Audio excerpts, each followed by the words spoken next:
Welcome to the EOF event from the Sovereign Cloud Stack project. We are really glad to have so many of you here. Thanks for the invitation, SysEleven. Great premises you have invited us here to these nice rooms here in Berlin. I will have a lot of technical content the afternoon. We'll run through that rather quickly, back to back, lots of sessions, but we have some significant breaks in between as well. So people have time to discuss, recover from all what they've heard.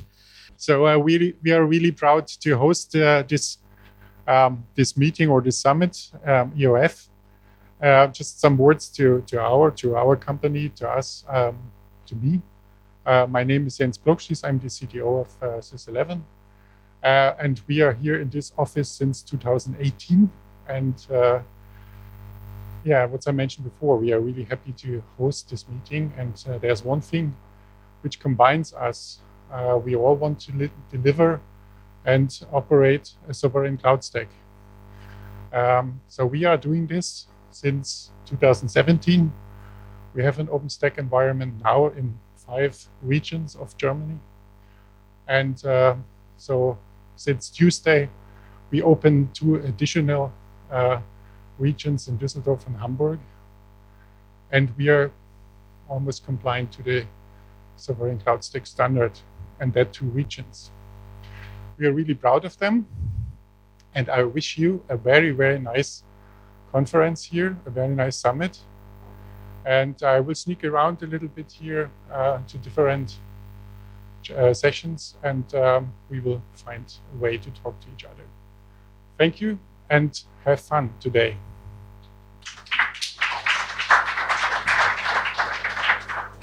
Hello, everybody. Also from my side, warm welcome.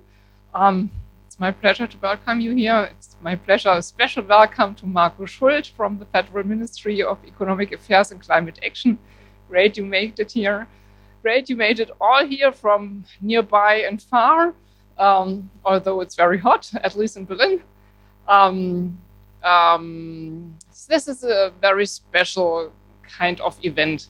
We had those, so I have to look this up. When the project started in 2021, we still had, it was the 2nd year of the pandemic actually, and our first community meetings, they were remote at that time.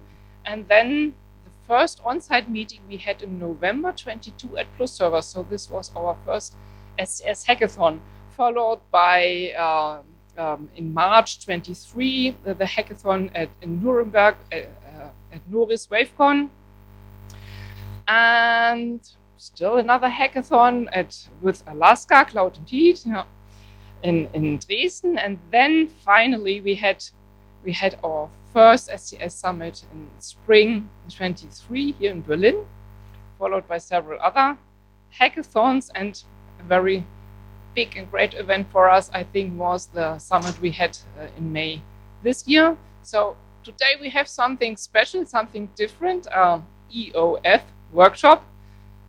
It's not end of file, it's end of funding by the BMWK, where we are very grateful that we got this funding, and the funding will change. We will be funded in the near future by the companies who support us, so we are very grateful for this. And so this is end of something, but the work will continue. And I also would like to remind you that we will have our 3rd SCS summit. Remember the date, please save the date, at the 8th of May here in Berlin again. I wish you a wonderful day, lots of interesting talks, and nice work. Thanks, Manuela. So maybe a few words of what we are trying to achieve today. We've worked in this project for, well, some of us for more than 4 years, actually, and as part of the fully organized, funded project, at least more than 3 years now. We will look a bit at the technical work that has been done, what we have achieved, with the goal that people outside of the area they are working on personally, where they are contributing, can get a bit of a broader scope of what the other teams have achieved and have done. Because what we want to do here is really spread the knowledge, the understanding of the whole project to plant the seed basically for people to pick it up and to continue working on that, maybe in different organizations, maybe in different constellations. But however it happens, and we have some ideas, we'll discuss that later during the afternoon. But we cannot predict all of this. What we can do is we can make sure the information is there, the knowledge is available, and we are a strong community where people know each other, know how to talk to each other, and can work together. So that's something that will definitely outlive this day and outlive also the project as it is organized today. I want to invite Ernst Stöckl-Pukall to quickly welcome us all and give us maybe also a bit of context of why the initiative we're all working on here has relevance, and also why, I mean, you've been supporting us all the time. So Ernst, please come on stage and share some of the thoughts with us. Thank you. Thank you, Kurt. Thank you for welcoming me. Maybe I expected you to make something out of it, not the subsidy itself. Yeah, so it's all your task. And I'm happy that there was a lot of progress over the last time. So happy to see you all here. Don't want to talk too much about your project. I think you will do this all the rest of the day, and you know much better what's in the project. But maybe once again, what are the developments regarding a bigger picture? I think we are not talking about small solutions. We need in Europe some digital sovereignty, whatever that exactly mean. I don't mean closed borders. I mean open systems, which are much more open than the existing hyperscaler. So we have to build something next to it, yeah, which is open for the hyperscaler to use as well. Yeah? So don't worry about that. We need this openness, but we need a better system. And when Gaia X was created, the idea was, don't talk too much about Gaia X, but the main idea was to have federated, open, distributed systems. And this we need everywhere. We need interoperability, blah, blah, blah. You know this all. And what are the next steps we are preparing? There is one big project which is called now Aura. Who has ever heard about Aura? That's not so much.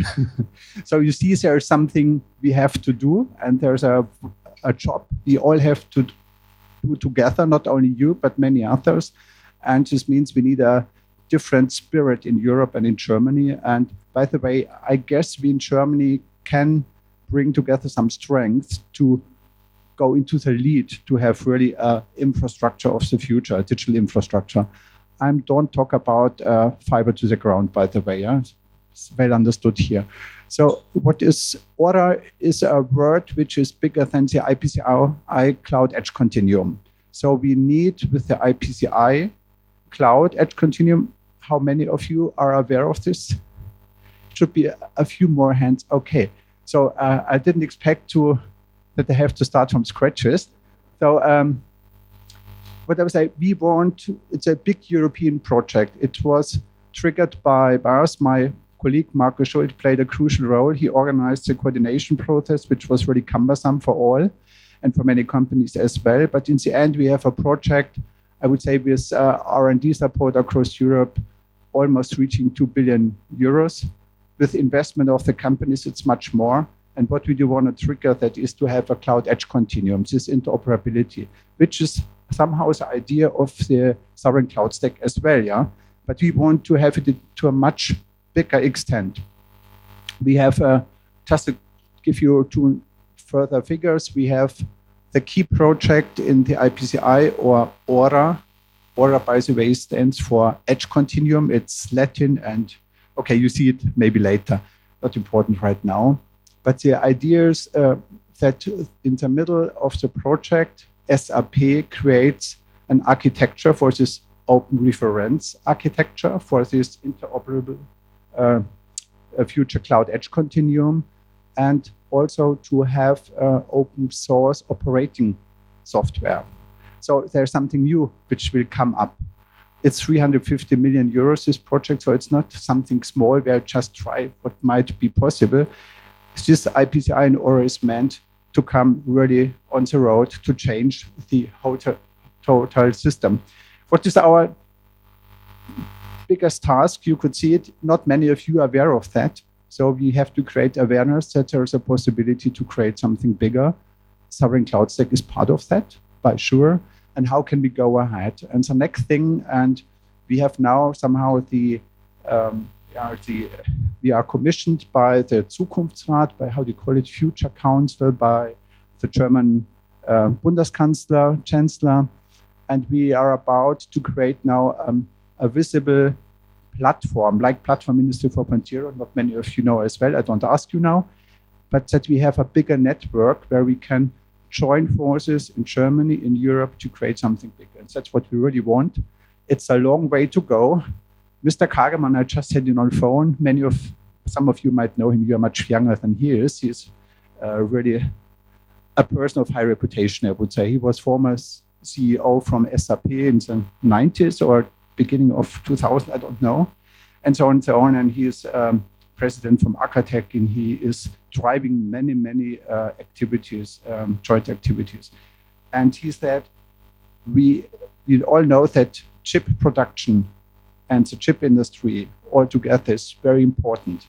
But if you see the digital infrastructure around and connected to data ecosystems like Catena X manufacturing and so on, all related somehow to artificial intelligence as well, we are not so clear where we want to go. We are much more behind than we are in the microchip system or in the. So, I think we really have to gain speed, but we have to form a joint understanding which goes far beyond sovereign cloud stack. And this is what I want to encourage you. Not only follow from the outside what is going on, don't concentrate only on sovereign cloud stack, do your job there, sure, but see how it impacts your project or your ideas and how you can form the bigger ideas. We need to have a joint understanding and approach, and we should not wait too long. So don't wait from the outside what others are doing. Feel part of the bigger system and network. Thank you very much. And thank you very much for the sovereign cloud stack, what you have Kurt managed over the years. Start was not easy, but you managed really to be successful, and this should be much better known as well. Thank you very much. Wish you a big success. Yeah.